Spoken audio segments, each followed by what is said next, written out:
দীঘা পুরী তো অনেক হলো, কিন্তু যারা একটু নিরিবিলিতে ঘুরতে পছন্দ করেন তারা যেতে পারেন মন্দারমণি।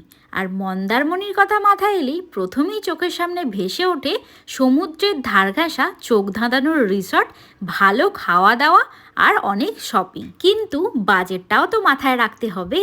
চলুন আজকে আপনাদের বলি মন্দারমণি ট্যুর প্ল্যান কিভাবে করবেন। প্রথমেই শুরু করা যাক রিসর্ট দিয়ে। মন্দারমণিতে সমুদ্রের গা ঘেঁষা রিসর্ট তো প্রচুর পেয়ে যাবেন, তবে আমরা যেখানে ছিলাম এটা আমাদের সবচাইতে ভালো লেগেছে। এখানে পাবেন বড় একটা swimming pool, AC non AC room, সাথে আপনারা চাইলে কটেজেও থাকতে পারেন। এখানে খেলার জন্য গার্ডেনের ব্যবস্থাও রয়েছে, বাচ্চা কাচ্চা নিয়ে এলে খুব মজা হবে। আর এই রুমগুলো খুব স্পেসিয়াস, তার সাথে সন্ধেবেলা এখানে আকর্ষণটা একদম আলাদা হয়ে যায়। খুব ভালো লাগবে এখানে সন্ধেবেলায় বসে থাকতে।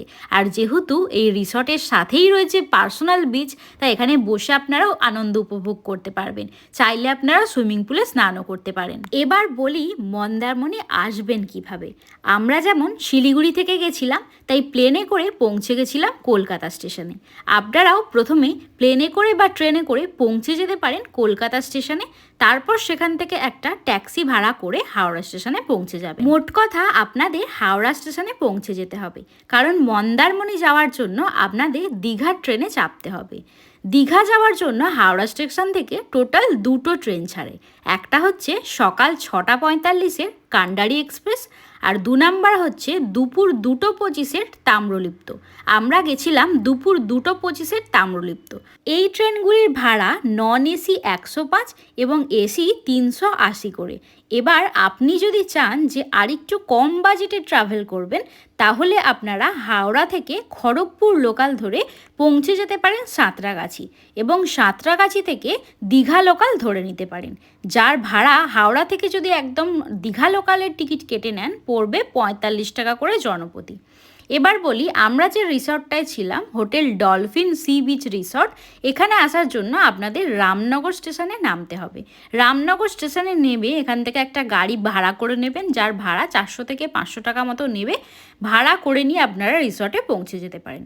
এবার বলি এখানে এসে আপনারা খাবেন কি। এখানে ব্রেকফাস্টটা কিন্তু কমপ্লিমেন্টারি, তাই এটা কিন্তু আপনারা ফ্রিতেই খেতে পারবেন। আর তারপরে এখানে হোটেলের রেস্টুরেন্ট রয়েছে নিজস্ব, যেখান থেকে আপনারা পছন্দ মতো অনুযায়ী খাবার অর্ডার করতে পারেন। আমরা এখানে 3 দিন ছিলাম।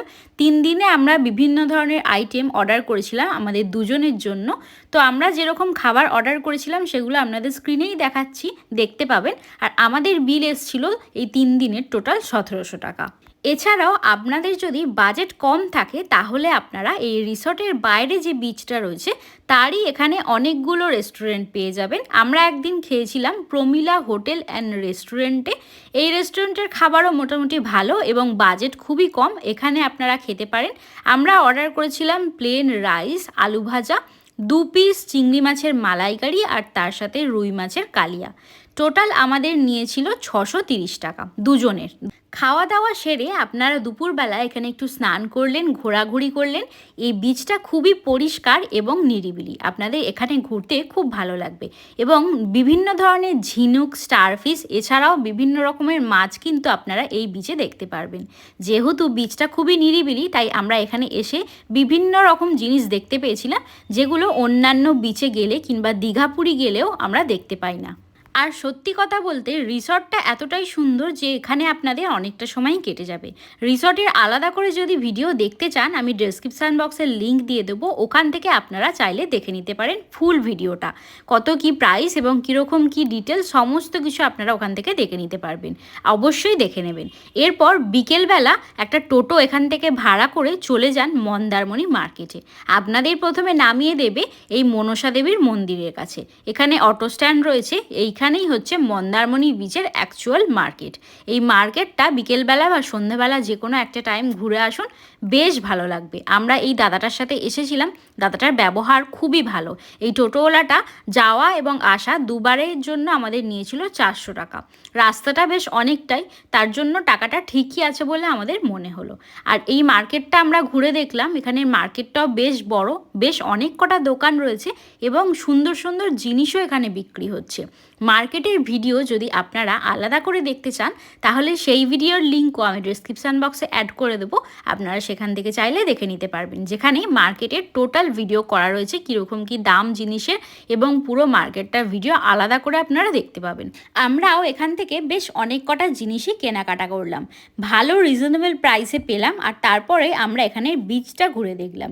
সন্ধ্যাবেলা হয়ে গেছে যেহেতু বেশ জমজমাটি আয়োজন, ভালো লাগছে, আপনাদেরও ভালো লাগবে। আপনারা চাইলে দিনের বেলাও এখানে ঘুরতে আসতে পারেন।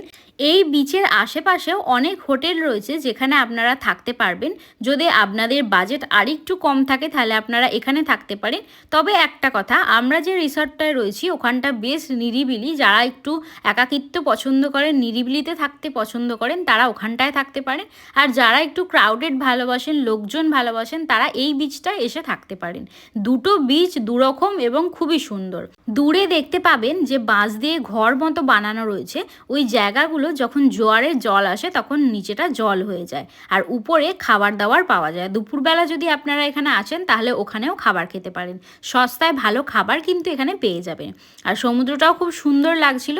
আমরা করেছিলাম 2 রাত 3 দিনের ট্যুর প্ল্যান, আপনারা মন্দারমণি কিন্তু 1 রাত 2 দিনের জন্যও করতে পারেন, আপনাদের সুবিধা মতো ঘুরে দেখবেন। আশা করি আজকের ভিডিওটা আপনাদের হেল্পফুল হয়েছে।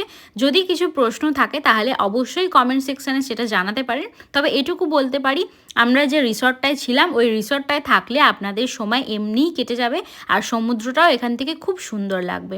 আর এটা কোনো স্পন্সর ভিডিও নয়। যদি ভিডিওটা ভালো লেগে থাকে তাহলে অবশ্যই ভিডিওটা একটা লাইক আর কমেন্ট করে দেবেন, আর সাবস্ক্রাইব করে চ্যানেলটা পাশে থাকতে ভুলবেন না। চলুন আজকের মতো টাটা, আবার দেখা হবে আপনাদের সাথে পরের ভিডিওতে।